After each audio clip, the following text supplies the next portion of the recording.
Gagner plus d'argent en générant plus de trafic. Dans cette vidéo, on va voir les 5 seuls moyens, il n'y en a pas d'autres, qui existent pour gagner de l'argent avec votre activité, avec son activité. On va voir les 3 types de trafic à utiliser avec une notion primordiale, la détention de son trafic, quel canal et quelle publicité choisir selon votre cas, la création de contenu et mon avis à ce sujet, et également le type de marketing à utiliser selon votre business, plus quelques rappels stratégiques sur votre marque, sur votre branding. Ce que je me suis pris là, c'est ni plus ni moins que le fruit de mon expérience. Après avoir créé 6 business dans 6 domaines totalement différents, je me suis pris quelques notes, je vous les ai partagées. Comme d'habitude, vous pourrez tout retrouver soit dans la description, soit sur mon site karma.net. Première partie, on rentre directement dans le vif du sujet, les 5 moyens pour gagner plus d'argent et avoir plus de clients pour son activité. Le premier, la création de contenu, c'est selon moi en tout cas génial pour démarrer. La création de contenu donne confiance et transforme. C'est un vrai voyage initiatique. J'en suis le premier témoin. Vous pouvez par exemple regarder les premières vidéos que j'ai faites et celles d'aujourd'hui. Je parle sûrement mieux. J'ai surtout peut-être un peu plus d'assurance,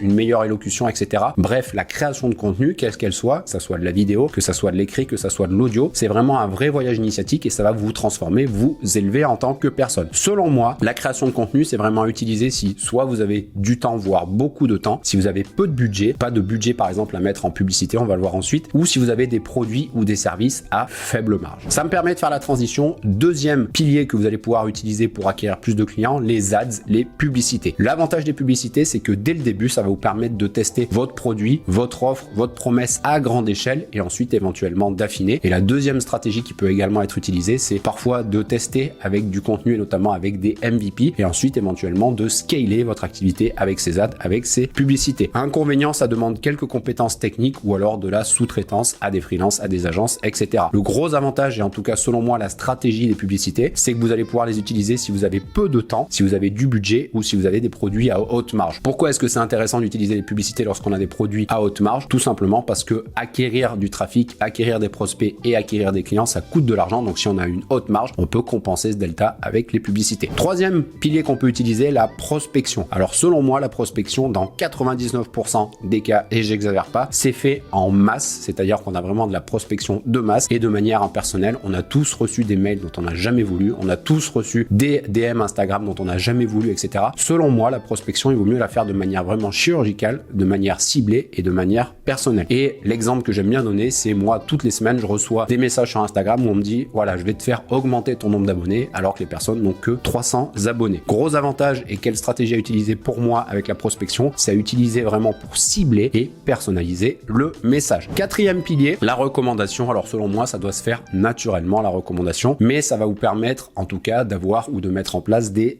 ambassadeurs. La stratégie pour la recommandation, selon moi, c'est à utiliser si vous avez une belle communauté et surtout si vous avez eu des résultats clients. Et là, on a déjà perdu 90% des entreprises. Et enfin, dernier pilier, l'affiliation. Idem, l'affiliation, selon moi, ça ne se demande pas. Elle va venir à vous. C'est des gens qui vont recommander vos produits, recommander vos services. Et attention à ne pas prendre n'importe qui. Selon moi, ça à utiliser avec des personnes qui croient vraiment en votre produit, qui l'ont même utilisé ou qui ont eu des résultats, pas juste pour l'argent. Et ce que je voulais un petit peu vous faire en guise de résumé sur la création de contenu, les publicités, la prospection, la recommandation et l'affiliation, qui sont vraiment les seuls 5 moyens pour gagner de l'argent avec votre activité, c'est que la réputation n'est pas ce que vous dites, mais c'est ce que les gens disent de vous. Deuxième partie, les 3 types de trafic à utiliser. Ça, j'en ai déjà parlé sur la chaîne, donc je vous invite à naviguer dessus. Premier trafic, le trafic que vous ne contrôlez pas. Ça va être par exemple vos articles de blog, ça va être vos vidéos YouTube, ça va être vos podcasts, ça va être vos reels, vos shorts que vous allez mettre sur Instagram, sur TikTok, Facebook, etc. Ça, c'est le trafic que vous ne contrôlez pas. Par exemple, ce contenu que vous allez créer va générer du trafic, mais vous ne contrôlez rien. Deuxième type de trafic, c'est le trafic que l'on contrôle, ou plutôt le trafic payant, et moi j'aime bien dire le trafic rentable. Ça va être tout simplement les publicités. Ça peut être des publicités par email, ça peut être des publicités des bannières, ça peut être des publicités natives, ça peut être les publicités qu'on connaît le plus, Facebook, Google, YouTube, etc., etc. D'ailleurs, ça, on va en reparler un petit peu. Ça, c'est du trafic qu'on pourrait dire qu'on contrôle. C'est surtout du trafic payant. Et selon moi, et mon business en tout cas a connu une vraie croissance depuis que je suis passé d'un trafic que je ne contrôlais pas à un trafic que je contrôlais, mais surtout un trafic que je détenais. Le trafic que je détiens, c'est que je peux directement avoir accès à des personnes, directement avoir accès à des leads, et je ne peux vous conseiller que de faire ça. Ça va être par exemple une liste email, une newsletter, ça va être par exemple un groupe WhatsApp, ça va être un groupe Telegram, un groupe Discord, les lecteurs, les followers, etc. Ça, c'est une réelle communauté, c'est des réels prospects auxquels vous avez accès directement. Et la seule chose que je peux vous conseiller pour développer votre business, c'est de vraiment passer de ce trafic que vous ne contrôlez pas à ce trafic que vous contrôlez et surtout à ce trafic que vous détenez. Troisième partie, justement, quel trafic, quel canal et quelle publicité choisir. Première question à se poser, est-ce qu'on va utiliser du trafic gratuit ou du trafic payant. Et la première chose qu'on va prendre en compte, c'est le temps. Si vous avez peu de temps, dans ce cas-là, on va plutôt se diriger vers un trafic payant, en tout cas un trafic rentable. Par contre, si vous avez du temps, on pourra éventuellement mettre en place une stratégie de contenu. Le budget, si vous n'avez pas de budget, pas le choix, il va falloir charbonner, il va falloir travailler et éventuellement mettre en place une stratégie de contenu. Et si vous avez de l'argent, si vous avez un budget alloué, là, ça peut être super intéressant de mettre en place du trafic payant, du trafic rentable. Et ensuite, comme je vous le disais, la marge, si vous avez très peu de marge, ça va être très dur d'amortir vos coûts publicitaires. Par contre, si vous avez des produits ou des services avec une haute marge, ça peut être intéressant de mettre en place des publicités. C'est aussi pour ça que selon moi, c'est très intéressant, voire primordial, d'avoir des produits avec une haute marge. Donc les trois questions à se poser entre trafic payant et trafic gratuit, c'est le temps, le budget et la marge. Maintenant qu'on a vu ça, la question qu'on va se poser, c'est quel canal choisir les plus connus et notamment sur Internet, Facebook, Google, YouTube, TikTok, LinkedIn, vos articles de blog, les podcasts, etc., etc. Mais selon le produit ou le service que vous allez vendre, vous allez pouvoir retrouver des canaux souvent méconnus ou en tout cas très peu utilisés, par exemple tout ce qui est TV, tout ce qui est magazine, tout ce qui est flyer, prospectus. Donc la question, c'est où est votre client rêvé, et à cela, on va adapter le canal qu'on va choisir. Maintenant qu'on a vu si on utilisait un trafic gratuit ou payant, qu'on a vu quel canal choisir, on va se poser la question de quels ads, quelle publicité utiliser. Et ce que je vais vous partager, c'est ni plus ni moins que mon expérience sur mes 6 derniers business. Les publicités Facebook, Facebook Ads, gros avantage, on va avoir un volume élevé. Inconvénient, on va avoir un retour sur investissement assez faible. TikTok Ads, même combat, volume élevé, retour sur investissement assez faible. Et je vais vous donner un petit peu le pendant, l'opposé. Google, on va avoir un volume faible. Par contre, on va avoir un retour sur investissement élevé. Ce que je vais vous partager là, j'espère vous fera gagner du temps, c'est le fruit de mon expérience. Facebook et TikTok Ads peuvent vous aider à évoluer rapidement et Google Ads va vous aider à vous stabiliser. C'est aussi simple que ça. Voilà pour la partie quel trafic, quel canal et quelle publicité choisir. Avant-dernière question à se poser, quel type de marketing utiliser? On va se poser la question d'utiliser le permission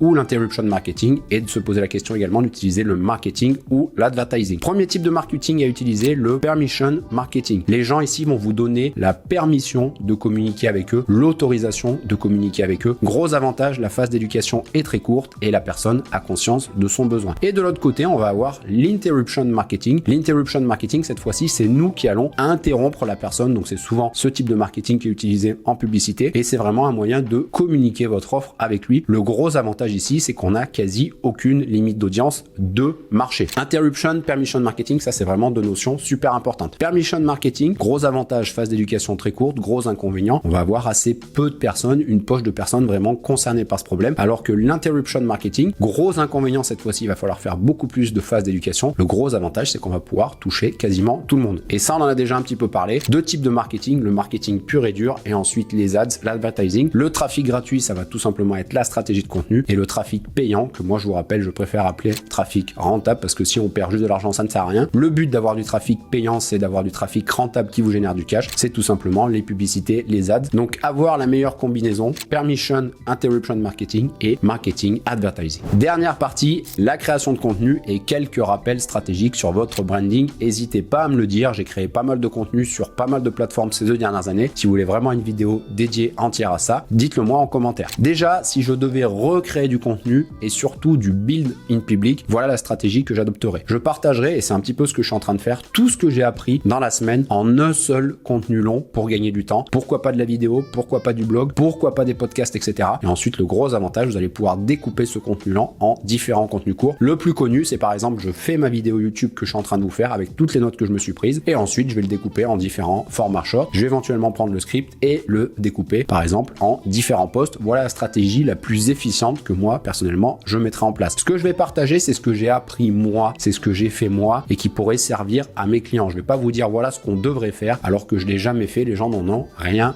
à foutre. Ce qui les intéresse, c'est ce que vous avez fait vous et surtout, je suis le mieux placé pour parler de ce que j'ai fait moi. Donc voilà ce que je vous partage tout le temps, c'est ce que j'ai appris et ce que j'ai fait moi. Et ensuite, petite subtilité, comme moi je fais pas mal de contenu vidéo notamment, avec du recul, je prendrai plus de photos et notamment des photos de moi en public. Alors moi je fais pas mal de sport, j'aime bien monter des business, etc. Mais je prendrai vraiment des photos de tout mon quotidien sur ma vie privée, surtout au début quand je partais de zéro. Pourquoi? Parce qu'une photo ça va prendre 1, 2, 3 secondes à prendre et lorsque vous allez faire des vidéos notamment, vous allez pouvoir les intégrer facilement en montage. Et ensuite ce que je voulais vous partager, c'est un petit peu vraiment valable dans tous vos contenus, que ça soit vos newsletters, que ça soit vos posts, que ça soit vos reels, vos shorts ou même surtout sur vos contenus longs, vidéos YouTube, podcasts, blogs, etc. C'est quelques rappels stratégiques sur votre branding. Faites comme si les gens ne vous connaissaient pas. Présentez-vous, dites pourquoi est-ce qu'ils devraient vous écouter, pourquoi est-ce que vous devriez m'écouter là-dessus vu sur par exemple la génération de trafic, eh ben j'ai quand même créé 6 business dans 6 domaines totalement différents qui ont tous fait 6 chiffres en moins de 6 mois. Donc j'ai quand même pas mal de choses éventuellement intéressantes à vous partager. Ensuite, donnez la priorité au contenu qui a du sens pour les personnes qui ne vous suivent pas. Les personnes qui vous suivent, eh ben forcément qu'elles vont déjà suivre ou en tout cas adhérer à votre contenu. Mais n'hésitez pas à faire du contenu qui change un petit peu pour toucher d'autres personnes qui ensuite vont peut-être adhérer à votre marque, vos produits, vos offres et surtout à votre branding. Ça sert à rien de faire des blogs ou de partager vos opinions, ça c'est du divertissement. Moi personnellement, je suis pas là pour faire du divertissement, mais vraiment du business pur et dur. Quelque chose que je fais pas forcément, alors hors caméra, je suis un gros plaisantin, mais face caméra, j'ai un petit peu du mal, c'est juste que c'est pas ma personnalité. Quand on parle business, mais n'hésitez pas à manier l'humour, n'hésitez pas à faire des blagues, n'hésitez pas à parler tel que vous l'êtes au quotidien. Expliquez vos références. Alors là, les références, je peux pas vous en donner, c'est ni plus ni moins que le fruit de mon expérience. Mais si par exemple, vous faites une chaîne scientifique, que vous partagez des articles scientifiques, n'hésitez pas à donner vos sources et surtout, agissez comme si vous parliez à quelqu'un qui vous ne connaît pas. C'est très simple, mais normalement, si vous avez bien fait votre boulot, votre post, votre vidéo, etc., potentiellement, il va être beaucoup vu, il va être viral et donc la majorité des gens qui vous suivent ne vous connaissent pas. Pour en avoir encore plus, je vous invite vraiment à vous balader sur la chaîne. Je vous ai divisé ça sous forme de playlist pour que ça soit le plus lisible et le plus digeste pour vous. Si vous voulez travailler avec moi, vous savez où me trouver. C'était ni plus ni moins que le fruit de mon expérience sur la génération, la croissance et la gestion de trafic pour votre business. J'espère que ça vous a plu. Moi, je vous dis à la semaine prochaine pour une nouvelle vidéo.